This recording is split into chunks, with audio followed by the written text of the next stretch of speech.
Hi, this is Tom Muir with World Class Coaching with another in our series of animated drills. This is a very easy setup that you can use to work on lots of different things depending on the age and ability level of your players, but also just depending on what you want to focus on. So what I've done here is just showing three groups of players. You can obviously set this up in pairs for as many players as you have. I put the gates about 3 yards wide and about, it depends really, 8 to 10 yards in length. Again, older players farther apart, younger players closer together.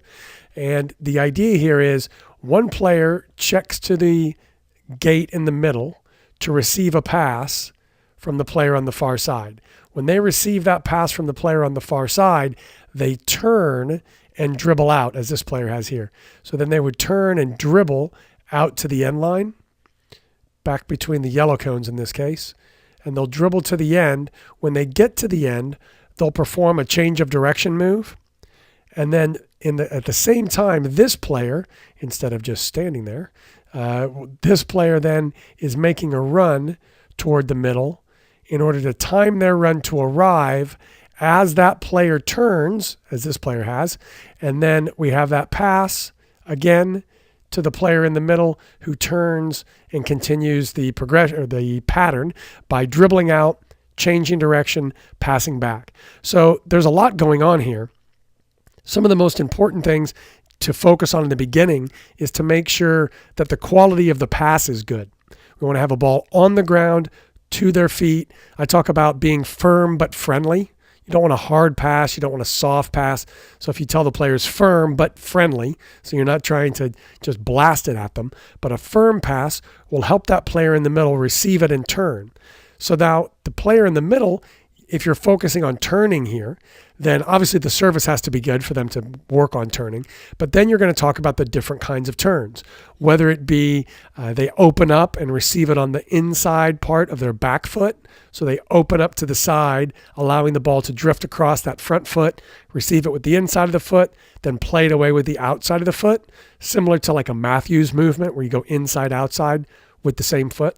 Or if they receive it with the inside of their right foot, in this case, as this player here is, they could receive it and take it across their body and then turn toward their left in order to turn and then dribble back.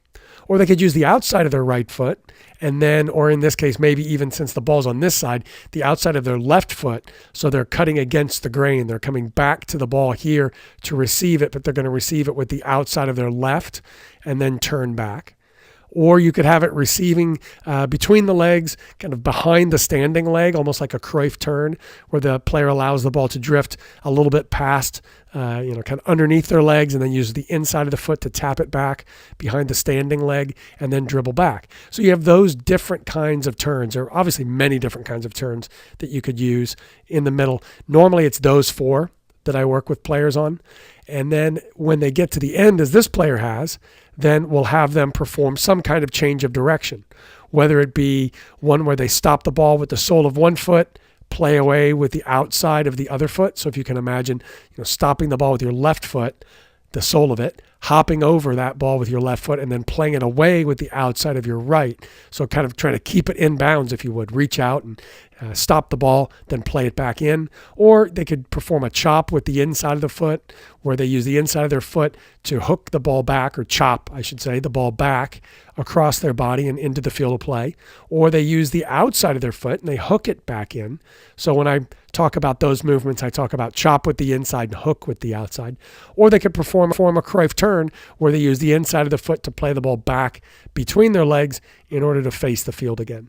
So there are those different changes of direction, those 4 different changes of direction that we work with on the outside that also couple with the 4 turns on the inside. So as we go through this, I'll start with the simple one, receive it on the inside of your back foot. We call that open the gate. So when the ball's coming towards you and you allow the ball to drift past your standing leg, and then you receive it with the inside of the farthest foot and then play away with the outside.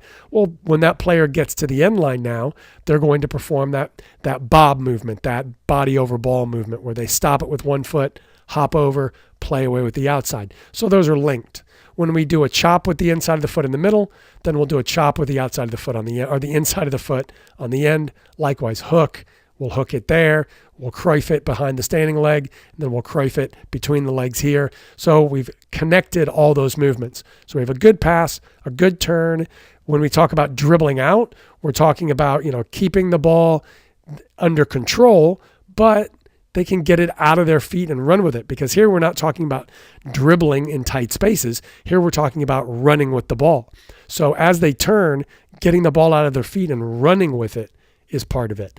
Now, whether you coach all of these individual movements or you coach obviously one at a time, depending on the ability level of your players. If you've got older players that turn well, then you can focus on making sure they're running with the ball and make sure they're performing, quality, firm but friendly passes. You can just focus on whatever aspect you want to focus on. The things I love about this activity are everybody's moving all the time. So there's just no standing still. And it also provides an opportunity to work on timing of the movements. So when the pass is made, this player's passed the ball to the player who's run into the middle. We don't want that player running right away. We want that player holding their run until the player with the ball starts to reach that end line and until they're about to turn.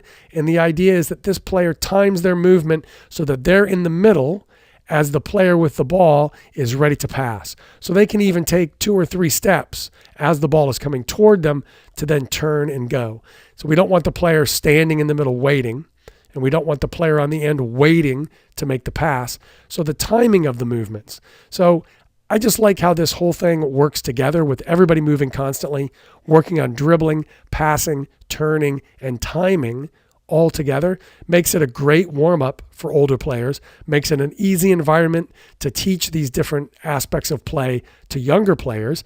And if you do this at a decent speed, at a decent level of effort, then it's also a pretty tough cardio activity. And if you can get the players into a rhythm and they perform 2 or 3 minutes of this where they're dribbling out at speed, they're changing direction, they're passing, they're timing their run, and then they're sprinting into the middle before they dribble out at speed again after turning, then that movement is just great fitness work. So you're getting fitness work with a ball. So this is an activity I really like, and give it a try with your teams and see how it fits into your training sessions.